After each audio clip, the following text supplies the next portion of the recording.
Hi, welcome back, beautiful, beloved souls. And this is another PowerPoint just to let you know that I've got mild flu symptoms, and so that will be affecting how I feel over the next few days.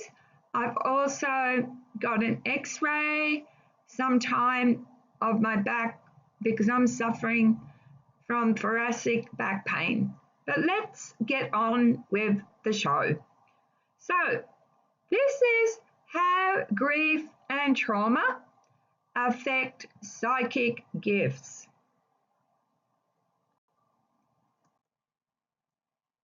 I'm just going to let you have a read of this first. So unhealed trauma can do a lot of things like low sense of self-worth, dependency on relationships, fear of abandonment, you're angry, shame, anxiety, fearful, resisting positivity, and you tolerate abuse, and you also can't tolerate conflict. So in this presentation, we're going to explore how grief and trauma can open or amplify psychic and intuitive abilities. For many people, painful life events don't just change their emotions. They seem to change their perception, their dreams, and their spiritual connection. Today, we'll look at both the psychological and spiritual sides of this. So, introduction. I've spoken to, and heard from lots of people who have discovered new intuitive abilities after loss or trauma. While each journey is unique, there are striking patterns in how deep emotional pain can act as a gateway. This presentation isn't medical advice. It's an exploration of why these connections might exist. Trauma and the nervous system. When someone experiences trauma, their nervous system shifts into a heightened state of alertness. The amygdala, the brain's alarm bell, becomes more active and the senses sharpen. This hypervigilance can make a person more attuned to subtle cues in their environment. Psychologists see this as survival. Spiritually, some see it as the first layer of heightened intuition. Grief as a gateway. Grief is often described as tearing opening of the heart. When we lose someone or something important, the ordinary boundaries of life can feel thinner. Many people report vivid dreams, feeling their loved one's presence, or having visits shortly after a loss. Some mediums say their own abilities began this way through bereavement acting as a doorway. The signs of sensitivity. There's a growing body of research on highly sensitive persons, or HSPS. These individuals have a more reactive nervous system and process information more deeply. Post-traumatic growth research shows that after a crisis, some people experience not only resilience, but an expansion of empathy, creativity, and perception. Qualities that look a lot like intuitive awareness.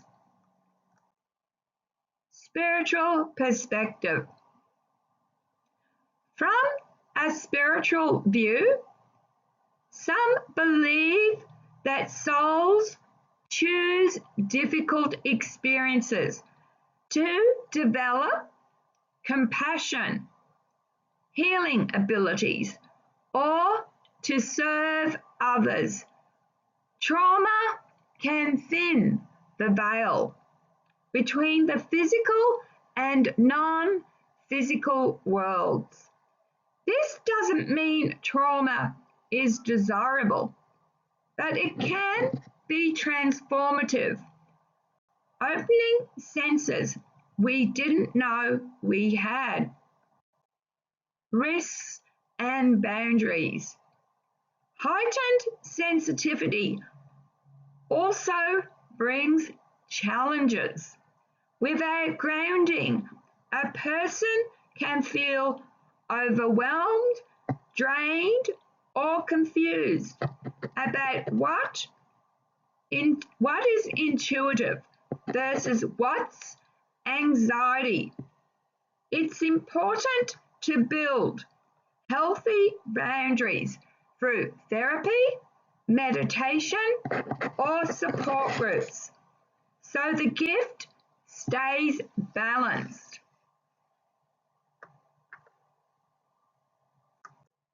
Developing gifts safely. If you've noticed new intuitive impressions after grief or trauma, you're not alone. Simple practices can help you develop them safely. Meditation or breath work to calm the nervous system.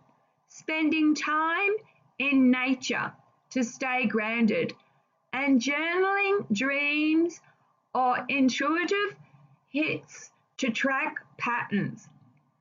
Trusted mentors or therapists can also support this journey.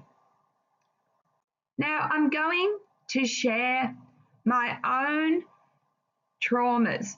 Many of you know that on YouTube, I've uploaded the fact that my father sexually abused me from the age of 10 to 17.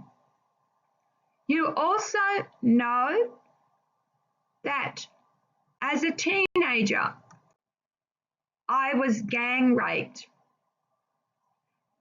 And not just once, but quite a few times. Then, in 2004, I met the love of my life. But before I go on, I'm just going to talk about these. This is a picture of my license.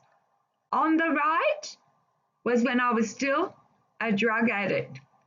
On the left is when I got clean. So 2004, I met the love of my life and got into drugs, into meth. I found that meth actually opened my third eye, and I was channeling really deep stuff that I was channeling before I got onto meth. Not that I'd please understand, I do not recommend that anybody uses illicit drugs as a way for intuition or a way to deal with trauma or pain. In 2020, I lost my 38-year-old husband to sepsis, and that is also on YouTube. That started my YouTube journey. At the time, I didn't know that he was visiting me because I was so overcome with grief. 9 months after he passed, I lost a 6-year-old dog to a brain hemorrhage, and I was so caught up in grief that my spiritual gifts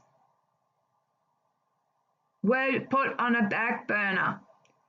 It's only now, 5 years later, that I have come full circle and have started channeling again, but this time I do it with protection.